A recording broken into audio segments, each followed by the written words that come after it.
Bienvenue sur la chaîne de Inokin France. Cette chaîne aura pour but de présenter les produits de chez Inokin, leur descriptif, leur composition et leur fonctionnement.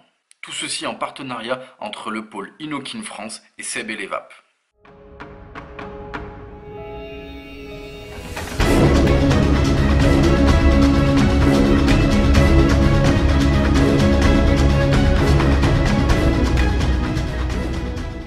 Aujourd'hui, découvrons ensemble le iSUB-V de chez Inokin. Petite précision concernant le iSUB-V, il faut savoir qu'il y a trois formats, trois packagings différents, mais l'atomiseur reste assez similaire. Pourquoi? Tout simplement, vous avez ici le iSUB-V version 3 ml en TC.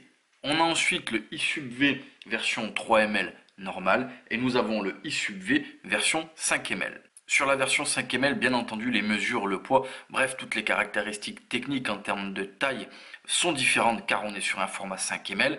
Et pour les formats 3 ml, il faut savoir que la seule différence réside dans les résistances. Vous l'avez compris, je l'ai dit, il y a deux formats 3 ml, un normal et un TC pour contrôle de température. Et là, tout simplement, ça viendra des résistances. Il y a des résistances qui s'utilisent en watts et d'autres en contrôle de température. En fonction des résistances qui sont comprises dans le pack, on aura un iSUB-V 3 ml, TC ou normal. Bien entendu, nous reviendrons sur les résistances après. Le kit iSUB-V TC comprend, bien entendu, le iSUB-V avec à l'intérieur une résistance en stainless steel, donc bien entendu compatible avec le contrôle de température à 0,5 ohm. Un vape band estampillé Inokin, une seconde résistance de rechange en stainless steel, un sachet comprenant des joints d'étanchéité de remplacement, et pour finir, une carte avec d'un côté un message de précaution et de l'autre ce qu'on appelle un Quick Start Guide, c'est-à-dire une explication brève pour mettre en service votre atomiseur. Le iSUB-V se compose, comme vous le voyez, au centre d'un réservoir en Pyrex et de part et d'autre une carcasse en stainless steel. Il mesure une hauteur de 60 mm pour un diamètre de 22 mm. Au sommet, on le voit, il y a un drip tip qui est un drip tip 510 avec deux joints toriques pour bien le maintenir. On pourra bien entendu mettre un drip tip 510 de notre choix. Nous avons ensuite ici, on le voit, un top cap que je vais venir comme ceci saisir et dévisser. Nous avons ensuite ici un top cap que nous allons dévisser et attention, il y a quelque chose d'intéressant à voir au niveau de l'atomiseur. Là, je viens de l'enlever. On voit un joint torique au niveau du top cap. Attention de ne pas le perdre. Et lors du premier dévissage, attention, ça peut être un petit peu dur. Vous l'avez vu, quand j'ai enlevé ici mon top cap, il y a cette petite cheminée qui a bougé et on le voit, il y a plusieurs petits tétons en métal et quand je viens appuyer comme ceci dessous, on le voit, ça libère une trappe qui laisse passer le liquide. Autrement dit, lorsque j'ai le top cap ici, les trous sont ouverts donc le liquide peut passer. Quand je viens défaire le top cap, ça vient relever la cheminée et ça bloque le liquide. Bien entendu, ceci est fait pour ne pas noyer votre résistance. Nous pourrons bien entendu ici venir sortir le réservoir en Pyrex pour effectuer un nettoyage complet de l'atomiseur. À la base de l'atto, on voit ici une connexion type 510 avec un pin non réglable.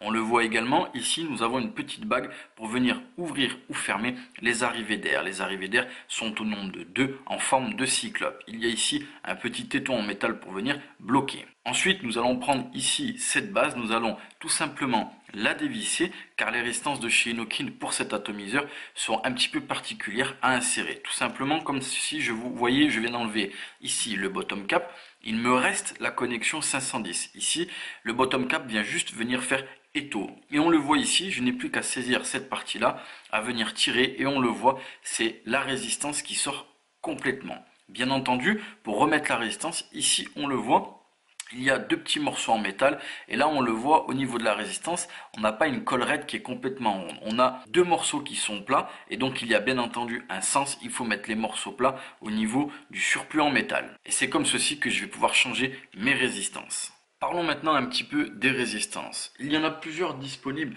concernant cet atomiseur. Premièrement, les résistances à 0,5 ohm. Elles existent en Cantal et en stainless steel. Bien entendu, avec le stainless steel, nous pourrons faire du contrôle de température, mais également les utiliser en mode watt ou bypass. Ensuite, en ce qui concerne les résistances en Cantal, nous avons une à 0,5 ohm, une à 1,2 ohms et une à 2 ohms. Bien entendu, en fonction de la résistance, on pourra plus ou moins monter en puissance.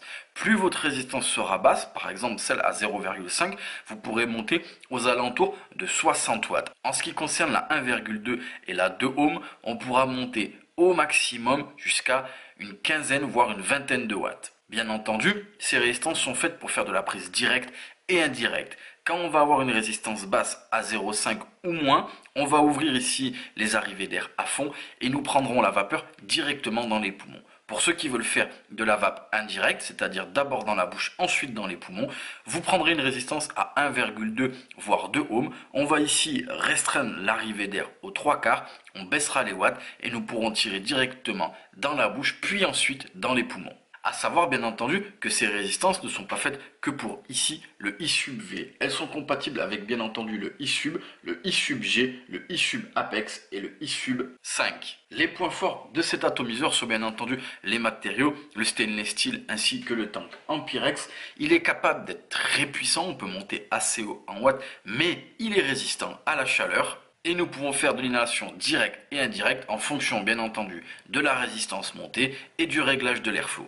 Pour finir, nous allons tirer une petite barre. Là, on l'a dit, on a une résistance qui est à 0,5, donc fait pour un tirage directement dans les poumons.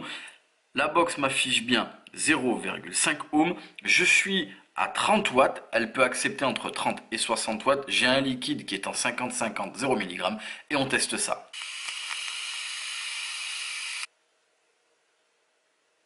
Vous l'avez vu, ça fonctionne bien.